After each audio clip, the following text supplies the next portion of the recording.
Minister. The member from St. Albert. Thank you, Mr. Speaker. I've heard from many of my constituents in St. Albert who are advocating quite frequently for increased accessibility to midwifery services. They've told me that families should have the right to choose their caregivers. We need to ensure that we're supporting families to make those choices. To the Associate Minister of Health, how are we supporting the expansion of cost-effective midwifery services for women in Alberta? Honourable Minister. Thank you, Mr. Speaker. I'm very proud of the work this government has done to support the birth choices of women, including midwifery, and we intend to keep building on that. In Budget 2016, we've committed $11 million in increased funding over the next 3 years. Using the current model, that means an additional 400 of courses of care this year and each year after that.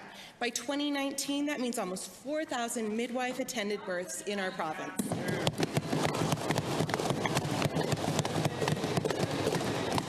Second for supplementary. Thank you, Mr. Speaker. Given that midwifery services follow a course of care model which promotes cost-effectiveness, to the same minister, what are the estimated cost savings for women who choose midwifery care? Associate Minister. Thank you, Mr. Speaker.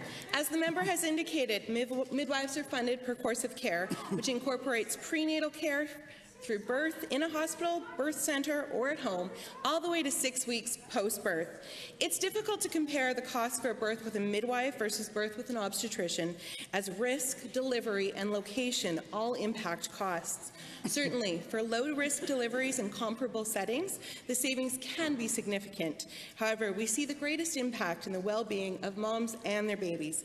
We remain committed to the principle that cost should not be a barrier to women's choices around. Thank you. Second supplementary.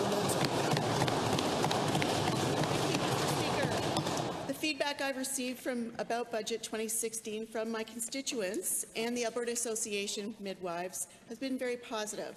Given the increased calls for midwifery services and the anticipated increase in midwife graduates, what are the strategies in place to ensure Albertans have access to midwives should they choose to utilize them? Associate